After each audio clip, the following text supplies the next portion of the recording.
Bienvenue dans Deep Media, le podcast qui décrypte les médias à l'ère du numérique. Je suis Julien Bougeot, consultant en social media, IA générative et formateur depuis plusieurs années. Mais avant tout, je suis un passionné et curieux de l'univers médiatique depuis plus de 15 ans. Dans un écosystème en perpétuelle transformation, comment les médias s'adaptent-ils ? Comment se réinventer face aux nouvelles technologies et aux géants du numérique ? Quel avenir pour l'information et ceux qui la produisent ?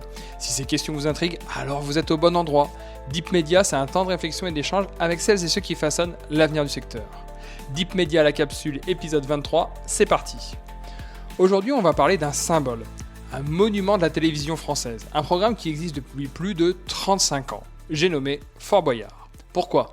Pas parce que la présentation change cette saison avec l'arrivée de Cyril Ferraud aux commandes, mais bien parce qu'un détail passé presque inaperçu pourrait en réalité raconter quelque chose de beaucoup plus profond sur l'évolution actuelle des médias et du divertissement.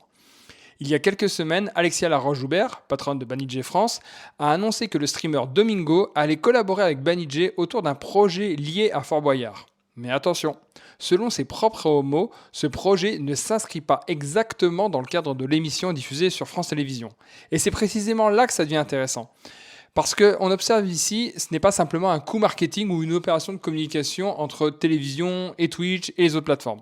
C'est peut-être le signe d'une nouvelle étape dans la transformation des grandes IP télévisuelles. Pendant longtemps, les groupes audiovisuels considéraient les créateurs de contenu comme des relais promotionnels. On invitait un youtubeur sur un plateau télé, un streamer dans une émission événementielle, mais chacun restait bien sagement dans son monde. Aujourd'hui, la logique change complètement. Les grands studios commencent à comprendre que les créateurs numériques ne sont plus seulement des ambassadeurs. Ils deviennent des producteurs culturels capables de réinventer des formats historiques pour des audiences qui ne regardent plus la télévision de manière traditionnelle. Et Banijay, tout ça, elle l'a bien compris. Depuis un an, le groupe accélère fortement sur ce sujet avec son programme Creators Lab, développé en partenariat avec YouTube. Le principe est simple. Confier à des créateurs web la mission de réinventer des formats emblématiques du catalogue Banijay pour une audience digitale native. On parle ici de formats très connus comme Dilemme, 60 secondes chrono ou encore Première Compagnie. Des programmes télé parfois endormis, mais qui possèdent encore une forte valeur de marque. Les créateurs sélectionnés reçoivent jusqu'à 50 000 € pour produire un pilote adapté au code des plateformes numériques. Et derrière cette stratégie, il y a une idée très claire. Les groupes audiovisuels veulent apprendre des créateurs. Damien Viel, Chief Digital et Innovation Officer chez Banijay, le disait d'ailleurs très explicitement lors du dernier MIPCOM. Banijay veut co-apprendre avec les créateurs et comprendre leur modèle économique, leur rythme de production et leur rapport aux communautés.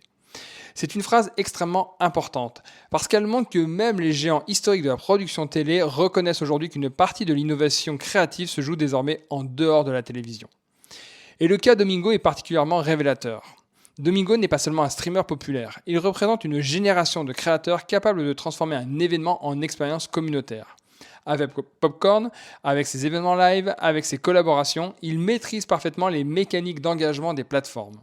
Fort Boyard, de son côté, reste une marque extrêmement puissante dans l'imaginaire collectif français. Un format transgénérationnel immédiatement identifiable avec une dimension aventure et défi qui fonctionne naturellement très bien sur YouTube, Twitch ou encore TikTok.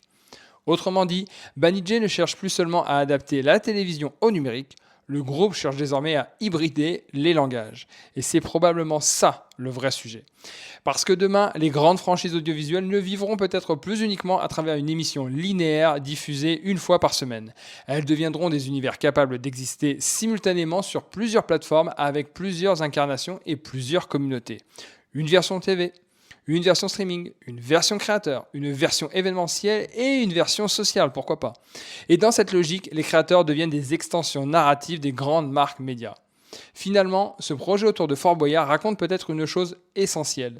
La frontière entre télévision, streaming et créateur économie est en train de disparaître. Et les groupes qui survivront demain seront probablement ceux qui seront capables de transformer leur catalogue historique en expérience culturelle multiplateforme. Et ça, c'est un immense changement de paradigme. Je vous remercie d'avoir écouté cette 23e capsule de Deep Media. N'hésitez pas à réagir à ce sujet en commentaire. Deep Media, c'est désormais une newsletter mensuelle pour poursuivre l'exploration, ainsi qu'un chatbot de veille IA et médias appelé IA Media Lab. Pour accéder gratuitement à ces deux outils, je vous mets les liens en commentaire d'épisode. On se retrouve très bientôt pour un nouvel entretien avec celles et ceux qui font l'avenir des médias. En attendant, n'oubliez pas de vous abonner et de déposer les commentaires adéquats sur toutes les plateformes de podcast. À très bientôt.